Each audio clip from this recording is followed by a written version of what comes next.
Bonjour à tous. Le mémoire que je vais vous présenter aujourd'hui s'intitule « Mesures de l'hyperacousie chez les malentendants appareillés ». C'est une étude qui fait suite aux travaux du CNRS d'Aix-Marseille et notamment l'équipe d'Arnaud Norena qui ont inventé l'an dernier un nouvel outil de mesure de l'hyperacousie qu'ils ont nommé le CDS-Core pour Core Discriminant Sound. L'objectif de cette nouvelle étude, du coup, c'était de mettre en avant une gêne auditive induite par la rééducation prothétique vis-à-vis des sons de la vie de tous les jours chez les malentendants appareillés, puisqu'un tiers des sourds appareillés sont insatisfaits par leur équipement à cause de certains bruits de la vie de tous les jours. Donc, pour revenir un petit peu sur le CDS-Core, qu'est-ce que c'est? Donc, le but, c'est d'évaluer 7 sons à 3 intensités, 60, 70 et 80 décibels SPL. Donc ils ont été retenus parmi une liste de 69 sons marquant le plus de différences entre des sujets hyperacousiques et des normaux entendants. Donc ils ont retenu sous l'eau, fontaine, océan, rire, piano, harpe et oiseau. Et il suffisait de noter chaque son sur une échelle visuelle analogique allant de complètement agréable à totalement désagréable. Finalement, le but, c'est de calculer à quel point les évaluations d'un sujet sont éloignées du troisième quartile des réponses du groupe contrôle. Et un score supérieur ou égal à 19 suggère une hyperacousie. Pour cette nouvelle étude, nous avons recensé 82 participants, divisés en 4 groupes. 3 groupes de sujets appareillés, donc 21 presbyacousiques dans le premier groupe, 19 surdités asymétriques dans le second groupe et 21 sujets acouphéniques dans le troisième groupe, appareillés depuis au moins 6 mois et portant au moins 6 heures par jour leurs aides auditives. Et on a reconstitué un nouveau groupe témoin, un groupe contrôle, donc avec 21 sujets, puisque lors de la première étude, les tests avaient été faits au casque et non en champ libre, donc on avait besoin de nouvelles valeurs de référence. Donc on a évidemment utilisé une cabine insonorisée et un script MATLAB qui a été programmé sur un ordinateur portable à interface tactile, permettant d'évaluer l'agréabilité des 25 sons qu'on a sélectionnés parmi les 69 proposés. On a gardé évidemment les 7 sons du CDS, fontaine, océan, sous l'eau, harpe, piano, rire et oiseau, et on a ajouté des 18 sons supplémentaires en fonction des plaintes principales des patients, comme un froissement de papier, des sons plutôt misophoniques comme de la mastication, des sons artificiels, notamment 2 sons purs à 4500 Hz. On a systématiquement mesuré l'audiométrie tonale, les seuils d'inconfort au casque et en champ libre avec les appareils auditifs. Dans le premier tableau en orange, vous avez les seuils d'inconfort moyens pour chacun des groupes. On n'a pas trouvé d'hypersensibilité particulière pour nos groupes, puisque les seuils d'inconfort sont supérieurs à 77 décibels HL. Par contre, on a remarqué que le groupe 3, donc les acouphéniques, ont une sensibilité significativement supérieure à celle du groupe 1 et 2, mais ce n'est pas anormal puisque dans tous les cas, ce n'est pas significatif avec le groupe 4, le groupe témoin. On a aussi fait la mesure en champ libre pour les 3 groupes appareillés. Pareil, on n'a pas trouvé de différence entre nos différents groupes, donc il ne semble pas y avoir d'hypersensibilité particulière avec les appareils en tout cas. Ensuite, pour l'évaluation des 25 sons, donc on a fait ça en 4 phases. Une première phase d'entraînement avec 5 sons complètement indépendants des 25 sons proposés, juste pour que les patients puissent s'acclimater un petit peu à l'interface. Ensuite, en première phase, les 25 sons étaient diffusés 3 fois à 60 décibels SPL, 3 fois à 70 et 3 fois à 80.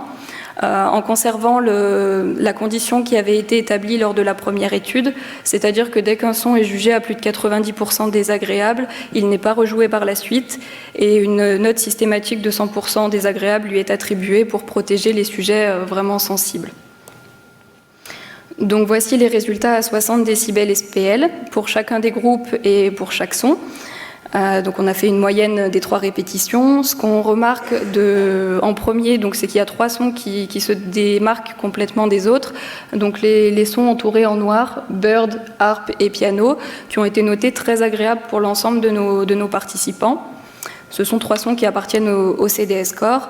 La deuxième remarque se fait au niveau des sons entourés en rouge, donc fontaine, océan et underwater, qui signifie sous l'eau. Là, cette fois-ci, on a la plus grosse différence significative entre nos normaux entendants et nos malentendants appareillés. Ce sont également 3 sons du CDS-Core. Pour ce qui est des autres sons, on n'a pas trouvé de différence significative. La seule chose qu'on a remarqué visuellement, c'est au niveau des 2 sons purs testés à 4500 Hz, qui sont globalement mieux tolérés par les sujets du groupe 1, donc les presbyes acousiques appareillés et les surdités asymétriques appareillées par rapport aux normaux entendants. Voici également les résultats à 70 et 80 décibels SPL. Forcément, plus on augmente, plus on a de saturation à 100%. Pour l'ensemble des sons, on remarque que les sujets acouphéniques en bleu ont des notations toujours supérieures aux autres sujets. Mais globalement, ce sont toujours les mêmes sons qui vont se démarquer. Et surtout, nos 3 sons d'eau, nos bruits d'eau, donc fontaine, océan et underwater, entourés en rouge, et surtout à 80 décibels SPL. Pour underwater, on se rend compte qu'il est encore très très agréable pour les normaux entendants, mais par contre, pour les sujets appareillés, il est extrêmement désagréable. Les 3 sons entourés en noir, au départ, ils étaient agréables pour tout le monde. Là, plus l'intensité augmente, plus ils deviennent désagréables pour les malentendants appareillés, plus on a un écart qui se forme. On a entouré le son en gris aussi, le son en lauf, qui signifie rire, qui suit un petit peu le même schéma que les 3 sons en noir. Et finalement, ce qu'on remarque, c'est que les 7 sons entourés à l'écran sont les 7 sons du CDS Core et qui ont le plus attiré notre attention. Je refais un petit point sur les 2 sons purs qui sont là aussi mieux tolérés par les sujets du groupe 1 et du groupe 2. Mais là, c'est juste une analyse visuelle pour le coup. On a évidemment calculé le CDS Core pour l'ensemble de nos participants en utilisant notre nouveau groupe témoin. On ne s'attendait pas à avoir des résultats aussi importants pour les malentendants appareillés par rapport aux normaux entendants. On a calculé du coup le CDS Score moyen par groupe et pour les trois groupes de malentendants appareillés, les scores moyens sont significativement supérieurs à celui du groupe témoin. Pour aller un petit peu plus loin, du coup, on a créé une nouvelle valeur de référence à partir de laquelle on peut dire qu'un sujet présente une hypersensibilité auditive en champ libre cette fois-ci. Donc on a choisi la valeur 12, telle que 75% des réponses du groupe contrôle soient inférieures à cette valeur. Et avec les tests statistiques, on s'est rendu compte effectivement que les moyennes du groupe 1, 2 et 3 sont vraiment supérieures, significativement supérieures à cette valeur 12.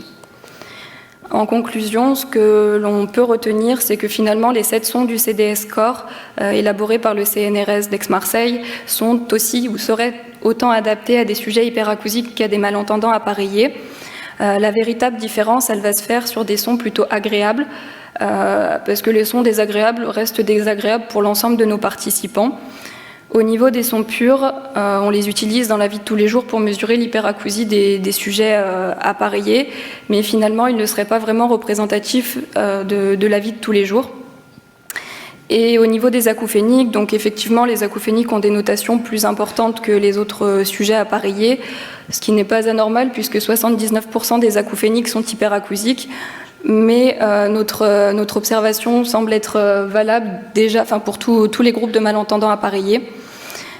Donc le but, ce serait d'étudier un petit peu plus ces 7 sons pour améliorer le confort auditif et augmenter les réussites d'appareillage. Merci de votre attention.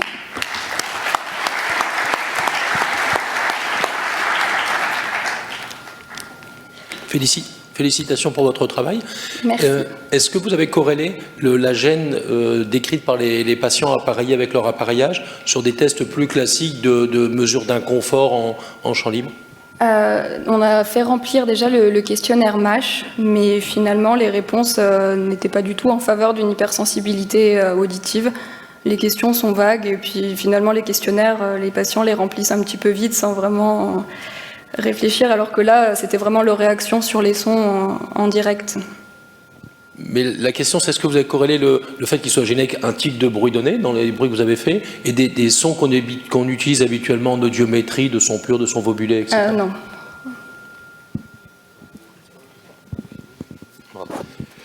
Moi, j'ai une deuxième question. Donc, effectivement, vous montrez que chez les patients malentendants, il y a un effet, une tendance à l'hyperacousie qui est plus importante.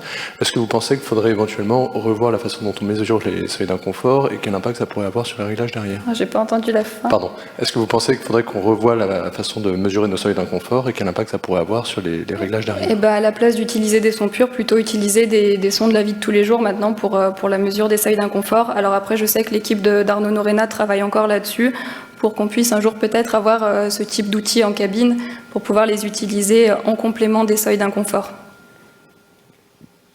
Merci.